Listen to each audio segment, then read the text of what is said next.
Hello and welcome to Metal Vice, a podcast where we talk about all things music. Well, the things we care about. That's right, which is mainly metal music and live music. I'm your host, Brian, joined with your other host, Karen. Karen, what are we talking about for this episode? Apocalyptica plays Metallica Volume 2. Yeah, they came out with another album. They cover Metallica stuff. All they do is cover Metallica stuff. That's not all they do, but... No, I saw a post about that, though. Oh, for real? Yeah. All right, I did not see that. No, it was on Wikipedia. Wikipedia says that they are a cover of Metallica. Oh, interesting. Cellos to cover Metallica. They do that. The first album was It was, yeah. They played Metallica, Yeah. and then this one came out last year in 2024. Yeah. When I read that, though, I was like, they have a huge catalog. Like, why? I mean, obviously, Wikipedia is like not fan based, but crowdsourced. So. Yeah, I don't know. But they did come out with a second album where they played more Metallica stuff. It's been 20 plus years, 28 years, I think. Since they've done that. Yeah. And this, I think, was our first show we bought for 2025. We bought this a long fucking time ago. Yeah, they announced this a while ago. Yeah, I can't remember when we bought it, but I feel like it was months and months and months ago. Yeah. Like, I want to say July of last year. Yeah, it's been a while. Maybe not that far back, but maybe it has.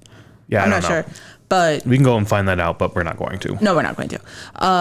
But yeah, some shows we buy like, within a couple weeks. Yep. Like of the show, and then sometimes there are shows like this where we've had tickets for a long time, or like I'm thinking Metallica when we went to Spain, we had those tickets for 18 months. Yeah, we did have that for a bit. Yeah. This particular show was at the Athenaeum. I cannot say this name. Athenaeum Center. I'm probably not saying it right, but this is a small little theater up in North Chicago a little bit, in East Lakeview or in Lakeview. West Lakeview. Yeah. Right next to a big old church and whatnot. Back where we didn't live too far from there. We used to walk up that way a lot. I walked by it almost every day to go to work because I used to work like on Ashland Diversity. So I used to walk that way every single day, and I had no clue this theater was there. Yeah. Ticket prices real quick were $89.50 with $15.25 in fees, a 17% fee rate. Really not that bad for fees. But it wasn't through like a Live Nation or anything like that. It was through like the theater itself. Yeah, whatever they use. Like our tickets came in our email. Yeah. I think they had will call as well. At least I saw people go to will call and get their tickets. I wonder if they had physical tickets, which would have been really cool to get. We should have hopefully. We should have done that. Should have tried. Yeah. We didn't say this, though. Opening in support was Nita Strauss. Yep. Our first time seeing her solo. We've seen her play with other people before. Yeah. Yep. But this is our first time seeing her own shit. I think we should start saying when the show was, because sometimes we don't record it right away or post them right away. Okay, yeah. This was February 15th, so right after Valentine's Day. Yeah. I only say that because we've been posting some shows. January and February are kind of dry for shows. So we've been posting some shows that have not been this year even. They were last year, so I think it'll be good to say the dates. Yeah. I don't know. Do you want to talk a little bit about the theater since it's our first time at this theater, or do we want to do an own like 666 on the theater? I don't know how often we're going to go back to this theater. To me, it wasn't the best theater for a metal show. Definitely not for a metal show. It's a really cool theater. I would go there. They had flyers up for other shit that they have coming up. It looks like they do screenings for movies a lot. One thing that seemed really cool to me was at the end of February, here in a couple of weeks, they're going to do like a No Country for Old Men screening with two people with a Q&A. I don't know if they're the authors of the book. I didn't know it was a book before it was a movie. I love the movie. I love the Coen brothers. So that's someone when I was in the bathroom, I saw the flyer and I was like, I would come back up here to check that out. That'd be a lot of fun. Yeah. They have like art installation or art. They had a photographer. On the wall. And that's like the big thing on the outside is like his name is displayed from last year or like whatever date from last year to this year, whatever they take down his art or whatever. But yeah, like even when I was going through the events page to try to so we went to a bar to get some food and drinks before the show. I was going through the events page because we got the Google notification that it was supposed to start at 7, and I was like just making sure it was 7:30. But like on the events page, this didn't even come up for the theater. Yeah. So but they did have a lot more Yeah. things that came up. And when we were going through like merch, they had a bunch of stuff, which merch was kind of fun because you walk into the front door and there's like the security guards there helping you and whatnot. Yeah. Not taking your ticket, like scanning your tickets yet, but directing traffic basically. Yeah. And checking bags and stuff. And checking bags, right. Yeah. So right as you walk in, the center is your elevator that goes up and down for people who need assistance, right? And then they had staircases on the left and on the right. And they're like, if you're just going up to the show, go to the right, get your ticket scanned, and go ahead. If you're getting merch, go to the left. And there was a pretty long line out of going from the left. We went up there. Once you get up to the top of the stairs, you're basically right there at merch. You can buy your merch you want there. And then you go down this little hallway, which is where you would scan your tickets. I don't think I've ever been to a venue outside of like Soldier Field or something where they have outside merch. Yeah. But I've never been to like a venue, a theater and whatnot, where you can buy your merch before even going in and scanning your tickets. Usually the merch is past scanning your tickets. Right. So theoretically, we could have just shown up, bought a t-shirt, and then bounced. Yeah. Ghost was that way in Green Bay. Oh, they were, right, yeah. The merch was outside. And we saw Slipknot. We were able to go through... Oh, no, you stayed outside of merch, so we could... When we saw Slipknot in Peoria... Yeah, I stayed outside so we can get the poster. It wasn't Peoria. It wasn't Slipknot. It was Megadeth and Lamb of God. You're right. That's what Sorry, show it all was. these shows are coming together. But yeah. But that was past security. Past security. Yeah. That way I could go out to the car and drop our shit off, right? Yeah. But yeah, you're right. There's not very many shows that is like, oh, get your merch and then go in sort of thing. Or even having two lines of like... Yeah. Merch and not. And then our seats for this were down the first level, row A, which is technically, I think, the first row of the theater. But they had brought 2 additional rows of like, not folding chairs, but like comfy convention chairs. Convention chairs. They remind me of like church rows now. Like a lot of churches use them. They're like the padded chairs, but they're still like movable and stackable and stuff. I think conventions, because I go to a bunch of like cons and whatnot, and these are like what they have in there. Like they're comfortable, not super comfortable, but more comfortable than like folding chairs. A folding chair, yeah. I do not go to church a lot. I just have this vision of church chairs like that. So yeah, we were in the first row of the actual one, but the 2 rows in front of us, kind of in the center, really. Yeah, like the center of how the theater is set up. Center stage left, there was that one little area all the way to the stage left that were additional seats as well. I actually really enjoyed the seats. I thought they were very comfortable. They leaned all the way back. Well, they didn't lean back. They were leaned back. So when you sat in it, you just like... It got really comfy when I was sitting there waiting for you to come down and whatnot. Okay. I did not like the placement for the actual show. I felt like all night I was going this, like just like straining my neck up. So you could have been further back than we were. Okay. Yeah. But being further back, it's not like a theater like that we think of theaters now that's like a big incline. It's kind of like one of those it's an old building. So it's one of those slight inclines. So if you have a tall person in front of you, it could be really hard to see. Yeah. It's not the stadium seating where you're stacked up that way. You're right. It is that old school theater where it's like a slight incline going up. So you're a little bit higher than in the seat behind you, but it's not like a huge incline. So I don't know if I would even want to be further back just because of that. Like, if you get a tall person in front of you. I got you.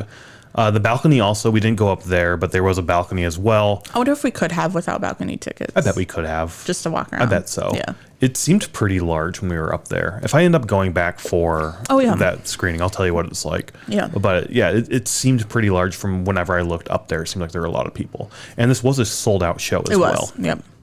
Which is kind of funny because my first time learning about Apocalyptica, I was at work and I saw an ad on like Facebook as I was sitting at a meeting, bored, just scrolling through and whatnot.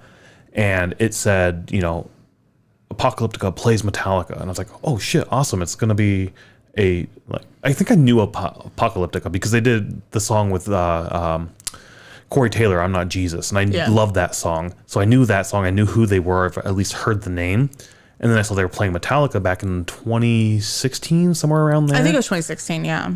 I was trying to think of if it was 2016 or 2015. Yeah, I can't remember exactly when it was, but it was right around that time frame. And this was like Tuesday. The show was like a Friday or Saturday. I think a Saturday. And I was like, holy shit, I love Metallica. This will be awesome. I never got to see like the S&M show or anything like that. So this would be like a cool middle ground to check this out. We're going to go buy tickets the day of. And I can't remember the name of the theater. It's where we saw Mia and Allie last year. Park West. Park West, yeah. And we just walk up. We go to the box office they have right there outside. And we're like, 2 for Metallica, please. And they're like, it's sold out. And I was like, when did it sell out? And they're like, months ago. And in my head, I was like, why the fuck did I get an ad for Facebook to buy tickets? And this was like way back before I was buying tickets and knew how all this shit worked. Yeah. I was fucking livid. I was pissed. Not at the people working, but more about like the whole Facebook thing of like, why the fuck are you promoting a show that's already sold out? My guess is secondary tickets. They're wanting you to buy the secondary potentially, tickets. Or it was just a already paid for an ad that didn't get stopped. Maybe, whatever. I don't know how that all works. I remember not going to that show and being pissed and being like, I haven't seen a show in 9 years. Yeah, because I think when we figured this out, like we hadn't been to open air yet. So we really hadn't been to a show since 2009. Yep, 2009. So it'd been like 9 years or so since I've been to. But yeah. 2009. You're right. My bad. Yeah, it's okay. Whatever. It's been a long. It was a long ass fucking time, especially compared to what we do now, where we go multiple times a month to a show. So yeah. So I missed out on that, and I was livid at the time, and whatever. But we eventually did see Apocalyptica when they came through Chicago a few years ago. Yeah, it was like 2022, 2021, 2022. It must have been. Let's double check our. They were with Lacuna Coil. Lacuna Coil opened. I think they were the only openers. Okay. I was trying to think if there was another opener before, but most of the people that went to that show were there for Lacuna Coil. Because by the time Apocalyptica went on, we were like really close to the stage. Yeah, I mean, definitely a lot of people there for Lacuna Coil. A lot of people still there as well for Apocalyptica. But I do remember that as well, just being like a lot of people super stoked for the first opener. And then not necessarily as much, but yeah, I don't know. I do remember that as well. Okay. I remember everybody leaving. I don't remember. Nobody was on the floor, and we were like really close to the stage. No, I don't remember that. There was like nobody aspect. there. Yeah. Because it was so packed for Lacuna Coil, and then nobody was there. Okay. I don't remember it being that bad or that drastic of a change. Yeah, I remember it being that way. So Brian thinks it's 2021 because we don't have it. We started tracking our concerts in 2022, and we don't have it on the list. I know it was early after COVID when things were opening up and stuff. Oh, was it? Yeah. Post-COVID? It was post-COVID. Like, I think we wore masks and stuff. Really? Yeah. I also don't remember that. Oh, really? Give me one second. Okay. I mean, we have the poster. Yeah, he's going to go find the poster. Okay, so I brought the poster out. 2022. It is 2022. We did frame this as well as we did a 666 on this too. So this should be up on a 666. What's the date then? House of Blues Chicago, 27th of April, 2022. It's not on our list. Yeah, it's not. Weird. You need to fix our list.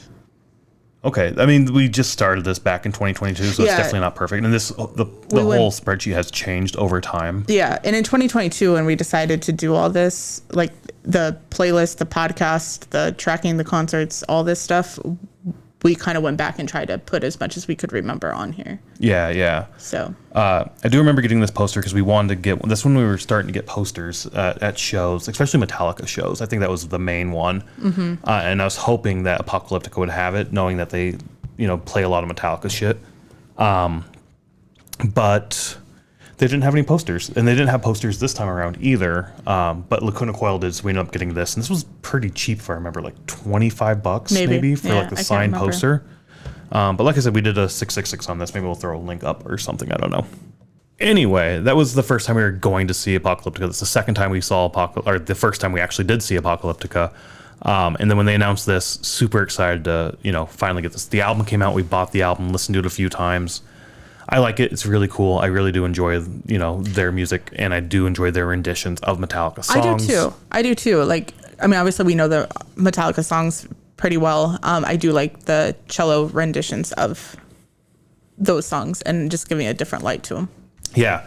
And there's 2 kids here in Chicago that do cello, Metallica, and just cello music in general. I think they're called Revive. Now this is off of their name. Like, I've never actually heard them say it, but 2 young kids. I mean, they're like in high school still. Yeah. Young kids, and they do We saw them at like a summer festival. They or played a street stage festival. at the street festival. Yep. We went to Metallica last year, and they were out handing flyers for their shows, like pushing it hard. They were one of the openers for one of the Metallica takeover shows. Yep. There was another tribute band, Damaged Justice. Yes. I can't remember. We've seen a lot of them. There's one, Damaged Inc. and Damaged Justice are the two I always get mixed up. I think Damaged Justice is the Chicago one. And then Damaged Inc. is the one out in the Bay Area. Yep. Any case, this time in Chicago last year, Damaged Justice was the headliner, and they had Revive on there for one of the openers. So we were unable to make that one, unfortunately, but we did catch that, and I don't know. So this seemed like right up their alley. Yeah. I always, up until the show last night, I didn't even think about looking for them, but I was like, I wonder if they're going to be there, like to see it. So, but yeah, they're really good. So if you ever see them on a list for anything, check them out because they're really, really good. Yeah, I guess that's a lot of pre-chat. Do you want to dive into the sets, or is there anything else we want to chat about real quick beforehand? No, we could just dive into the sets, because there's not much about it's just a theater venue. It's not like anything special or anything. So. Yeah, I thought the seats, as they were older seats, I thought they were very comfortable. They were comfortable compared to like the Music Box, for instance. They remind me of the old Music Box seats, but the Music Box seats weren't as comfortable as these ones were. Yeah. But yeah, I guess let's dive into the sets, starting with Nita Strauss. We actually have her set list up on Setlist FM. So they started with Momentum, Our Most Desperate Hour, Summer Storm, Mariana Trench, Scorched, The Quest with drum solo, Victorious, Digital Bullets, Dead Inside, and then they ended with The Wolf You Feed. So sometimes on Setlist, people will tag like, if there's a special guest singer, like if it's a cover or something. At the middle to end of their set, I want to think it's Victorious. Victorious. Okay. So she came out and sang Victorious, Digital Bullets, Dead Inside, and The Wolf You Feed. Yeah, they brought a guest singer out to sing those, and I wish I could remember her name and what band she was in. They mentioned it, and I think the name has the name of the band she plays for has Dead in it. How Dead fits in, like Dead something Dead. I can't remember. Yeah, I feel bad because like even when it was over, I was like, I can't remember what her name was or like what band she was in. Yeah, we did a little looking, couldn't find it. We'll have to do some deeper looking later on, see if we can find it. But I do remember sitting through the set and getting about halfway through the set and being like, this is really cool. It's all instrumental. There's no vocals. Nita Strauss would come out and do like some crowd interaction, some talking to the crowd and whatnot. But other than that, there were no vocal parts to the songs. I know she has songs with vocals, or she's worked with people who sung and whatnot, right? But it's just them up there playing the instruments. And I like instrumental music a lot, don't get me wrong. But about halfway through, I was like, it would be really cool if there was a vocalist out here singing some stuff as well. I wasn't expecting a vocalist. You weren't? I was just expecting the music part of all their songs. Like, I kind of forgot that like they did the Dead Inside song. That's the one Nita Strauss song that I know.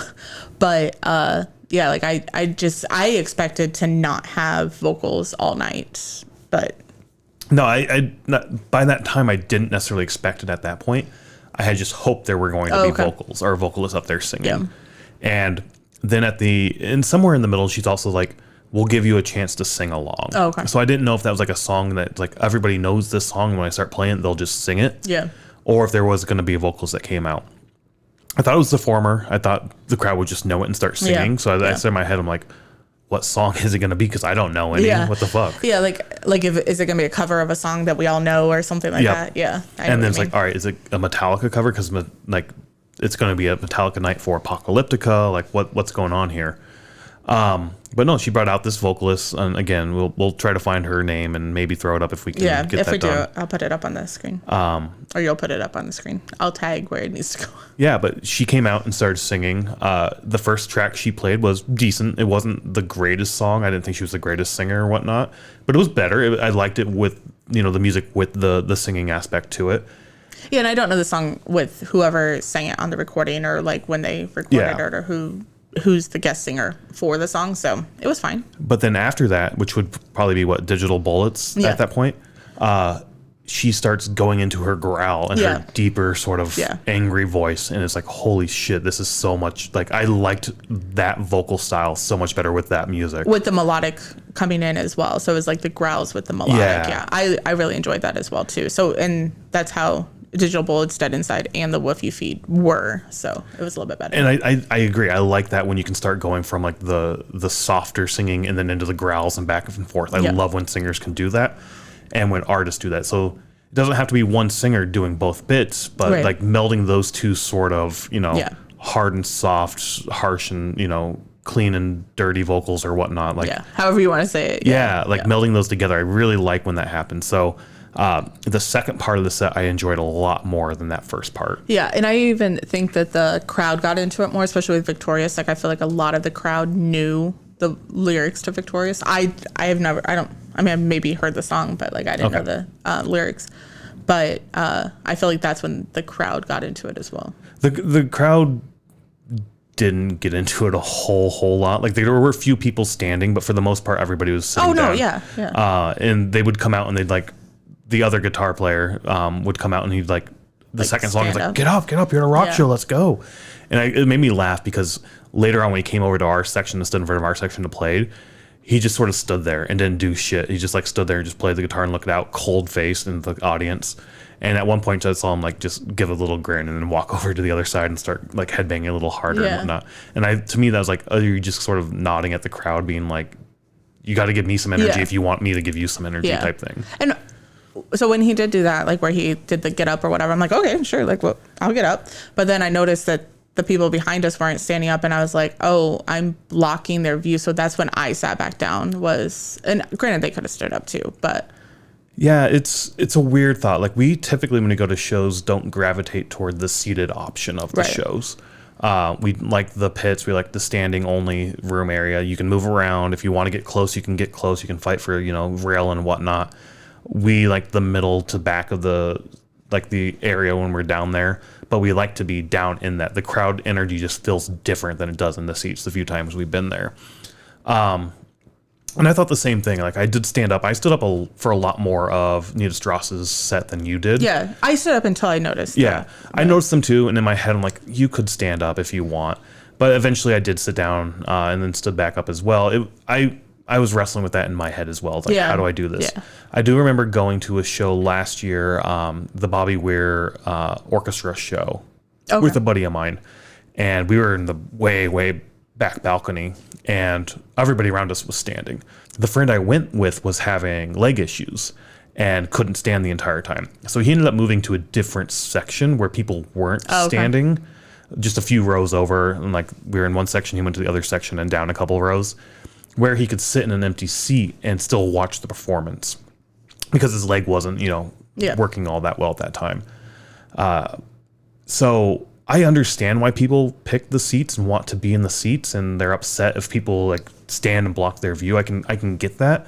And I can also understand, you know, the response of being like, well, if you want to see, stand up. Like, you're at a show, you should be standing. Yeah. So I get both arguments. I really do. And I just don't know where I personally fall in the line of like, I'm going to sit down so I don't block your view, or I'm standing, you should be standing if I'm blocking your view type thing. Yeah, I think that's where I did too. So that's why I sat down. But because like, it could be maybe they can't stand, or but it just seems like such a weird, like, this music to be sitting in like a theater seat was kind of weird. Where when we saw Apocalyptica at the House of Blues, I was kind of like, is it gonna be weird to see like classical music standing in a pit area? But it wasn't. Like, I think it's more weird to be sitting down and you can't move around. So yeah, and this is sort of like the only knock I had against the venue. I really liked this venue. I thought it was really cool. I like old theaters. This isn't as run down as I would have liked. I like more of the Vic, which is more, especially in the balcony, which to me is a dive bar meets an old theater. I like that feel better than like, this was pretty polished, where they want to keep the old vibe of an old school theater, but updated a little bit. Yeah. But that was the one knock I have against this venue, is with this particular show and this particular music, sitting down just wasn't a great option for me. It's not something I wanted, or it's not something I enjoyed. and they didn't have the option to go somewhere where I could stand and be in like that crowd atmosphere. Yeah. The boat that we've been on with Lamb of God, they also use a theater, the Stardust Theater, I think it's called, which has a very similar sort of battle in my head of like, that music is a lot harder, and it does not really fit that well here. Right. Sometimes, though, I like sitting. I'm a little hungover from the night before, so it's nice to sit. At 4 o'clock in the afternoon, it's nice just to sit down and listen to a band while you're in a seat. Yeah, but at the same time, there is that small pit section up front that if you wanted to, in this theater, go have that vibe. Yeah. So if they could have managed that here at this theater, that would have been really cool. Yeah, and it's not the only option on the boat. Yes. Like, there's generally the band, well, except for, I guess, both years, the schedule got fucked up because like Shadows Fall the first year played the theater. Oh, right. They had the residency in the theater. But otherwise, like generally they play at a different stage. So you're not only in the theater. Yeah. But getting back to Nita Strauss real quick, I guess, I will say this is, I think, our third instrumental outside of the vocal aspects that she brought in at the end of the set. When it was only the instrumental parts, I was thinking, this is, I think, the third band we've seen as an instrumental band. The first band at House of Blues, I can't remember what their name was. They were an opener. I want to say they were even a Chicago band at one point. Like, that's where they started. Oh, no, they were Canadian, I think. I remember them, but I don't know their name. Yeah, I think they were Canadian. I can't remember who they opened for, but they're like, who fucks with instrumental music? And they went out there and played instrumental music. It was more progressive instrumental music, in my opinion. Yeah, maybe. I was going to say technical as well. Very fast and very, if I remember correctly. It's been a while and I can't really remember who it is. I just remember seeing them. What's the difference between progressive and technical? I was thinking like more technical death, where it's like very fast and very... When I say progressive, I think of technical. Like it's more fast and you're like really focusing on the guitar, like the motions of the guitar, or, you know, like playing the guitar or the bass or things how things go. I guess I can see that argument. I mean, I could be wrong. That's just what I always think of. Yeah. In any case, I remember seeing them. They were the first band that we saw as an instrumental only band, and I remember them saying like, "Who fucks with instrumental music?" And I thought in my head, and we did a whole podcast on it. I just can't remember who this band is, but I do remember being like, I love instrumental music. I love bands that do instrumental songs. Chimera does them. They're fucking awesome. Metallica used to always do them. I fucking loved Metallica's instrumental stuff. I really like when a band can do an only instrumental song and like bringing in all these nuances and whatnot. I really, really fucking love that stuff. As a instrumental only band who only plays instrumental music, I enjoy it, but I do get a little bit bored with it, especially if I don't know the music. If I know it, it's a little easier. Yeah, that's true. So I remember that with that first band being like, this is really cool. I do enjoy this. I wish I knew it better. The next one was at the Baby Metal show. What was his name? Richard something, I believe so. Yeah, Jason Richardson. And I remember watching his performance and be like, I like his instrumental music, how he did it, better than the other one. The one knock I had against his music, it was just him with a lot of backing tracks for the drum, the bass, all of that stuff. And I remember being like, this could have been so much better if you just brought a drummer out there, another guitarist, the bass is out there to play with. So going into Nita Strauss, I didn't know what to expect. And then I see the keyboard up there and like, oh, well, they must have a keyboardist. I saw the drum kit up there. It's like, oh, sweet, awesome. But that's where it's like, I don't know if this is going to be instrumental only or vocals. When it was apparent to me that it was only instrumental, or what I thought was only instrumental, I was like, I actually like this the best out of those three bands we saw. Okay. You're saying three bands that we've seen that's all instrumental, and we've seen more. So have that's we? why. Yeah, because I mean, Apocalyptica, or Vive, we've seen. I would not count Apocalyptica in that category. Why? Because they do have singing. A lot of their songs have singing, and they bring that vocalist out on a lot of their stuff. They have a vocalist that comes out every once, like for like 2 songs. It was a lot more than 2 songs. I don't think so. It was a lot of songs. Okay. In any case. Well, agree to disagree on that one. Yeah. Those were the 2 that jumped in my mind. Or Vive, sure. I guess I can see that. With Dillinger Escape, one of those bands was instrumental only. They're the ones that I thought was going to be Doom, and then they weren't. Oh, yeah. I forgot about that. So, I mean, we've seen a lot more. So, anyways, I don't need to go through all of them. But okay. Those ones slip out of my mind. Those other two that I was just mentioning are the ones that like are the forefront of my mind. Yeah. But what I was trying to say is I really like that Nita Strauss brought out all these other musicians along with her to play, and I thought that added a lot more to the set. Yeah. Okay. No, that's a good 20-minute explanation as to why you like that she had other parts of her set. Or what do you want to say then about the set? No, it was good. I thought it was good. I thought that the parts where, you know, like you could really see the technical aspect of her playing the guitar. She is probably the best female guitarist. Yeah, I would just say guitarist. Like, she's a phenomenal guitar player for sure. Best guitarist, but best female guitarist. How many female guitarists do you know? A few. But anyways, like, I'm just saying, like, I mean, there's really, really good guitarists out there. Yeah. She's at the top of the list of all of them. We've seen her, like you said, we've seen her with other. Alice Cooper, I think, is the only other time we've seen her. I thought that we saw her with one other time. Did we? All right. I don't know. I could be completely wrong, but and we were supposed to see her at Upheaval, and that's when she started the tour with Alice Cooper. Yes, so then somebody else came. I don't remember who that person was. I took a nap during their set. We also had COVID. Oh, we did have COVID. Yes. Yeah, no, it wasn't like boring or anything. It was just I was on a hill on a blanket and I fell asleep. All in all, though, I thought this was an amazing set. I had a lot of fun with this set. I enjoyed it. I think I would enjoy it more if we weren't in a seated aspect. I think I do agree with that. That's how Apocalyptica is going to be as well. So I'm just not even going to say it for them. But it definitely is. It was really, really cool to like see and be that close. Like I think even if you're in the balcony, it's like it's such an intimate. Like it was a small theater, so yeah. I mean, it's kind of an intimate setting. So. Yeah, I definitely agree with you as well, and I really want to see this band again in a more traditional metal club venue, right? Like a smaller venue, like I don't know, the Vic maybe. That would be a lot of fun. Small stage, small venue, very intimate. The Metro, same thing. Like where you can move around a little bit. Yeah, exactly. Have some crowd movement. I think that'd be a lot of fun. I think it'd be a lot of great energy. Like the people who were standing.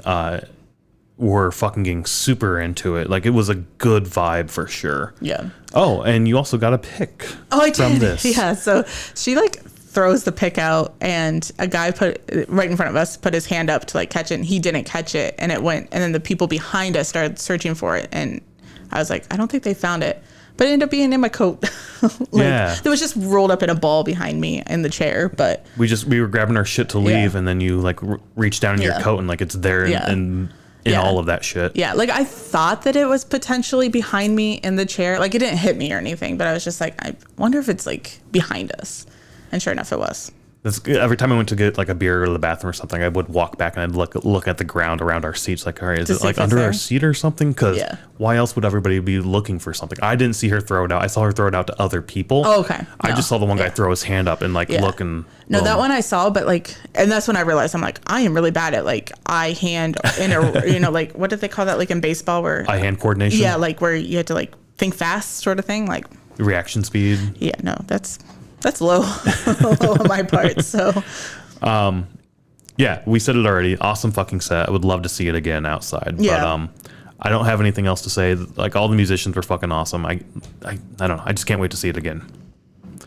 And I guess that takes us on to the main event, Apocalyptica, and their Metallica set. Why don't you read off their set list for us? They start with Ride the Lightning, Enter Sandman, Creeping Death, For Whom the Bell Tolls, Battery, The Call of Cthulhu, Saint Anger, The Four Horsemen, Blackened, Master of Puppets, Nothing Else Matters, Seek and Destroy, and they came out for a proper encore of One. I don't know where we want to start. Where do you want to start with this? Oh, man. Okay, let's start before. So going into it, you weren't quite sure if they were only going to play songs from Volume 2. Yep. And you mentioned that a couple days ago, and you were like, I don't think we're going to hear Nothing Else Matters. And that's generally the Metallica song, that's the song that we heard in 2022 when they were doing their show. Yeah. don't remember saying that. Oh, you don't? No, I don't. Oh, I do. Yeah. I assumed we would definitely hear Nothing Else Matters. Like, that's a crowd. Like, in my head, going back, I can't see myself saying that. I must have if you're saying I did, but... No, you said, like, I wonder if they're just going to play volume 2, and if they do, then we won't hear Nothing Else Matters. Oh, maybe I said that, and then I may have followed it up with, like, but I don't think they will do that because Nothing Else Matters is on volume 1. Maybe I didn't say it out loud, but in my head, that's what it is. Okay. That's like, it's a huge Metallica song. It's great on the cellos. The first time I heard that was on The Leftovers, I think is the HBO show. Oh. Where like half the population disappears. Yeah. It's in like the final episode of the first season when like the cult goes and attacks everyone or something. Apocalyptica does the song? And that song is starting to play over it when like the cult goes out and does their big attack or whatnot. It's been a while since I've seen it. Maybe they don't attack, but the cult goes and does something. Liv Taylor and all that shit. But they start playing Nothing Else Matters at that point. And that's, I think, the first time I heard their version of Nothing Else Matters. And I was like, holy shit, I fucking love this. And that's sort of when I rediscovered Apocalyptica. Because, again, I knew about them because of the I'm Not Jesus, Corey Taylor. Yeah, with Corey Taylor. Yeah. But that's when I really got back into it, I think. If all the timelines matching up or whatnot. Let's go back to the 38 years of Brian's life to figure out when he learned about Apocalyptica. Yeah. In any case, though, I kind of knew they were, in my head, I kind of knew they were going to play it. I might not have articulated that well enough. That's not our conversation that we had. So your conversation in your head was different than what we had in real life. Maybe it was, apparently so. But no, they did play that at the end. It was really cool. They played a lot of the new stuff. They did Call of Cthulhu, which I believe is on the new album as well. Their Volume 2 album. So is To Live Is To Die, which, all right, don't get me wrong. I really, really like Call of Cthulhu. It's a great fucking song. But that's like what you always hear. Orion, I like better. With Metallica and the way they're doing their sets now, where you get 2 nights, they do leave one instrumental in there, and it's one night's going to be Orion, one night's Call of Cthulhu. Yeah. But you are right. Like when you're at a normal, like when Metallica used to tour, you always heard Call of Cthulhu. Yep. You never heard anything other than that. Yeah, if they did an instrumental, that's Now that they have this new set design, they can fit one instrumental per night in there and still hit the key songs for everyone. But To Live Is To Die, I would love to hear that live. I don't think I've ever heard that live. I don't know what the new one off of Death Magnetic is, but I like that song a lot too. There's other great instrumentals they do that like you don't get that much love. You don't get to hear them live. Yeah. Anesthesia, I don't think they're ever going to play that live outside of like super, super, super special events. So like S&M 2, you got to hear that song. Right. Yeah. But that was a special event. They did a very cool, unique way of playing that song at that show. But they're not going to play that again. That's Cliff's song. No, I don't think they'll ever play that live. So I was a little disappointed that they did not play To Live Is To Die as part of their set. They did come out and talk about Call of Cthulhu being like, hey, when we were putting this together, we reached out to Metallica. They gave us the original bass track to work off of. And they're like, that was super fucking awesome. Yeah. And I agree. That was really, really fucking cool that they could do that. And they did like the tribute to Cliff and everything. Yeah. Battery was a great song live. Seeing them play Battery was super fucking cool. Creeping Death, the crowd got into it and was chanting Die. That was super awesome. Other cool songs that they played, Saint Anger, that's on the new album as well. They came out and they talked like, hey, if you don't know Saint Anger, you listened to it and you didn't like it, give it another shot. It's not that bad. Yeah. I think they said like, it's not like the shit that's out there today. Yes. So basically. Yeah. You like Saint Anger though. I do, and my sort of love-hate with this definitely started because like when I got into metal, it was because of Metallica, and the first Metallica album to come out was Saint Anger. So like those early albums were, especially the Black Album, you saw like videos of like people going insane, waiting long hours for this and everything. And I didn't get to experience that. So when the first album came out, like I asked for vacation of work off so I can drive to the next town over that had a Sam Goody or something like that. Yeah, some record store, in the mall. where I had pre-ordered the album, already paid for it in full, so I had to show up and buy it. But my car didn't have a CD player, so now I had to go home, put it into my CD player, and listen to this all night. And I loved the album from the start. And all my friends who listened to it were like, this is fucking shit. And I was like, I was just such a fanboy. I was like, I let that cloud my judgment. And then as, the next year went on, I was like, yeah, this really isn't that good. And I picked it up a few years back, and I'm like, it's actually not as bad as I thought it was. It's not as great as I originally thought it was, but it's still not horrible. It's still pretty fucking good. I think you just gotta give it. I mean, I get it. Like every band has, well, not every band, but a lot of bands have like that one album that's just a little bit different. But I think it's good when bands can try something new. Oh yeah. And Metallica didn't stay with that new sound, or they went kind of back to and what they I had. love when bands explore and change it. We've talked about this a lot. Sometimes bands will find their sound Disturbed. They found their sound and they've stuck with it. To some extent, Avatar has sort of found a sound and they've stuck with it. I want them to go backwards. Yeah. Because I like the earlier, heavier stuff. But that's how we found them, was during these albums that are more, not as heavy and like more playful and stuff like that. So. And I do know when bands do this sort of exploring, like Saint Anger, like Slipknot's last album. Yeah. It comes out and people are like, what the fuck is this garbage? Yeah. This is not Metallica. This is not Slipknot. And it's like, well, it is. They made it. And it's just different. So like Wage were wanting to get on the radio, so they played Magnetic. Yeah. So I don't know. Saint Anger, I need to give it some more love. But yeah, I did really love it. I hated it. Now I kind of enjoy it. Yeah. Four Horsemen was awesome. Blackened was really cool. Seek and Destroy, that was fun. The crowd got into that. That was fun. Yeah, that reminded me of when we saw Revive over the summer. That's one song that us and then a few other metalheads that were there for the Street Fest could actually sing and that sort of thing. So those that song, Seek and Destroy, Nothing Else Matters, Master of Puppets, and then at the top, if we get to Enter Sandman, Creeping Death, From Who the Bell Tolls, Battery, those are the really fun ones because the crowd can sing along with the parts as well. Those are they know those by heart. Yeah, exactly. So there is no vocalist, but the crowd is the vocals. Yep. So that was really cool. Yeah. It was kind of fun with Enter Sandman for sure. I'm not the biggest Enter Sandman fan. I know you're not. I love Enter Sandman. It's so. Story time for Karen. When we saw Metallica in 2009, I think you took me to my first Metallica show. And that was, I think, our last show or our second to last show. Yeah, it was either that or Slipknot. Before that, 7-year break. Yeah. So, but from that show, I don't remember anything except for Enter Sandman. That's the only song I remember. So that's why for the Metallica catalog, Enter Sandman's my favorite. And they play it at every show, so it's really fun. They do play it at every show, except for the M72. Well, right, but it's over that weekend for sure. During the tour, you get that song. There's no way they don't play that song, basically. No, yeah. For me, it's way overplayed. Enter Sandman is to Metallica what Crazy Train is to Ozzy. Yeah. It's fucking played everywhere. It's the one song your mother will fucking know. And it's God damn it, there's other... It's good. Don't get me wrong. It's great. I've just heard it a fucking million goddamn times by now, and I'm tired. Let me play Master of Puppets, which I've only heard 500,000 times. No, I've heard that just as much, if not more. Yeah, I think between Enter Sandman and Master of Puppets, which are generally Metallica's closing songs, they're both overplayed. Yeah. 100%.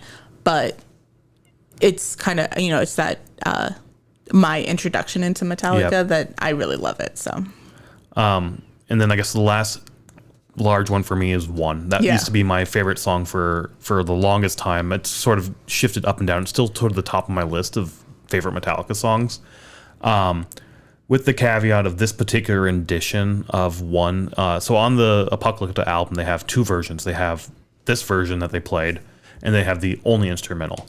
So this one, I think Rob actually went and played bass with them for the recording. So Rob plays bass, and then James does speaking vocals. Like a spoken word vocal of the lyrics. Which is really cool. I don't like it. Oh, you don't like it? I do not like the spoken word. Oh, I think it's really, really cool. I get it when you're listening to it. You can hear him give the emphasis and do the acting part and give weight to the words and whatnot that you can't do while you're singing. You can definitely throw a lot more emotion just solely into the way you say a particular word. You can do the same when you're singing, but it's a different sort of take on the song. I don't like the spoken word aspect of it. I did not enjoy it. It came out. It's cool that they did that for this. Like, you heard the spoken word live here. It was really cool.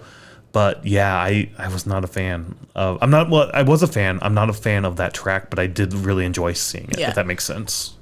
Yes. Yeah, I like the track. I like the spoken word aspect. I think it gives a different dynamic to the song. Basically what you're saying, like, you can feel the emotion of the words and the clear like, of what's happening. And I don't know, I like it.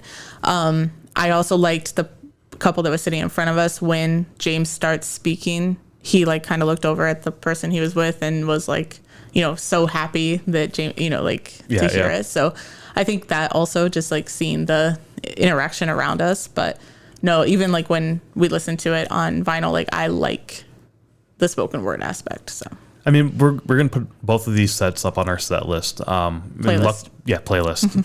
Luckily, we can put all of these on there because I think they've done all of these songs between the 2 volumes there. So we'll put those on there.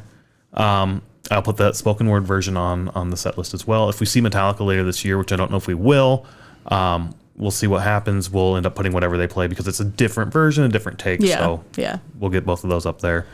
But these will be the Apocalyptica versions and not Metallica versions. Yep. So.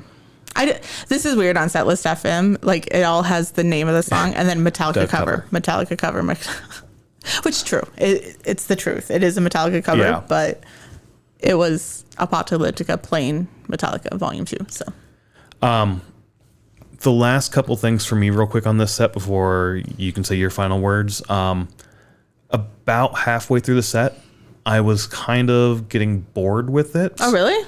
And that's weird. I don't know why. Like, when the Ecstasy of Gold kicked in, I got super excited and super happy. Okay, we didn't talk about that they started with Ecstasy of Gold. Yeah. Because it's like, it's Metallica. Like, when you hear that song, to me, it's like, all right, Metallica. Yeah. It doesn't matter what context it is. There's the Modelo commercial it's on. And I'm like, fuck, we're Metallica? Nope, beer.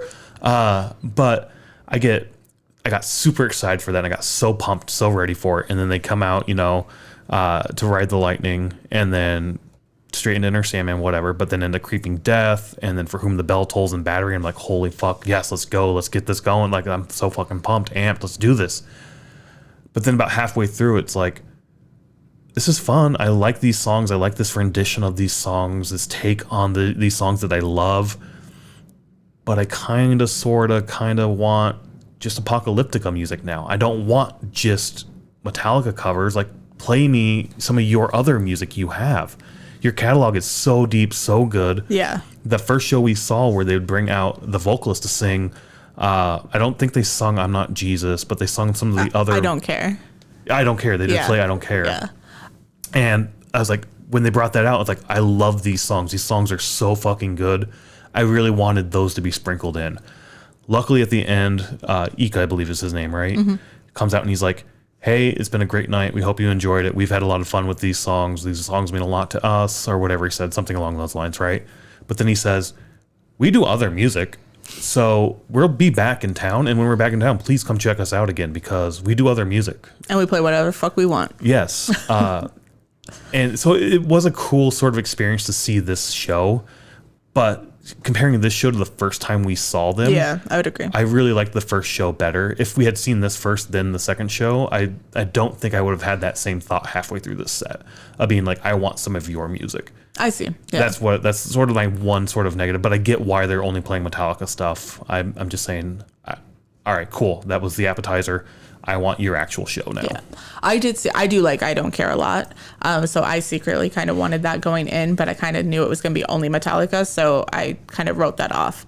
However, I had totally opposite experience to the whole night. I think I smiled more than I have in a couple months. I haven't had this excitement at a concert in a while, which, I mean, we've been talking about that where I'm like, I'm not really excited for anything anymore. Like, it's more like a band's coming, cool, let's go see them. Let's, do our thing.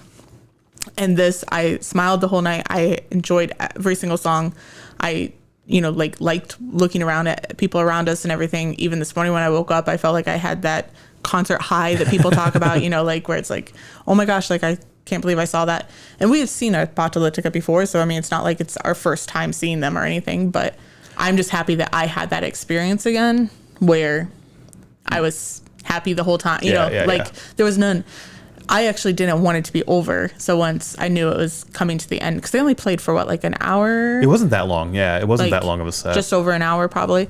But when it was coming to the end, I was just like, oh, like I wish this could go on for longer. Another hour, which then they could have played their own shit. Or To Live Is to Die, the other Metallica songs they didn't play. Yeah. And I'm not saying like I wasn't happy with it. I understand what you're saying. I was completely happy. I enjoyed the entire evening from start to finish. I was very pleasantly surprised. I think the price we paid was definitely worth, like it's a pretty steep price, $90 for these tickets. We probably could have got cheaper and been further up, but whatever. It was kind of cool to be right there. I don't know. I still had a blast all night long. Yeah. I get what you're saying though with that whole lull in the middle of a concert. Like I've had that so many times where I'm just like, okay, like get to the 2 songs that I know of yours, which are always played at the end. You know, like you know, it's one of those types of things where the band, like I only know the 2 popular songs and they're always the end. And so I know that feeling too, but yeah, I guess I just hope it's not another 3 years before we see them back. Yeah, I hope it's been 3 years now, right? Yeah, so I hope that they come back, or let's go to Finland.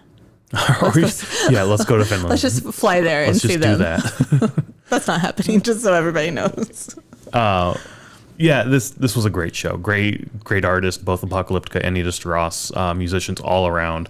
The one other thing I wanted to say, the drummers from Lapland, we know where that is now. So we've done some research on Sweden and Scandinavia and Lapland. We know that region. It was so funny when Ika introduced him. I can't remember what his name is, but he would, like the part we do remember is like he's from the Lapland, and it's like, oh shit, like I know where that is. Well, I know where that is on a map now. Yeah.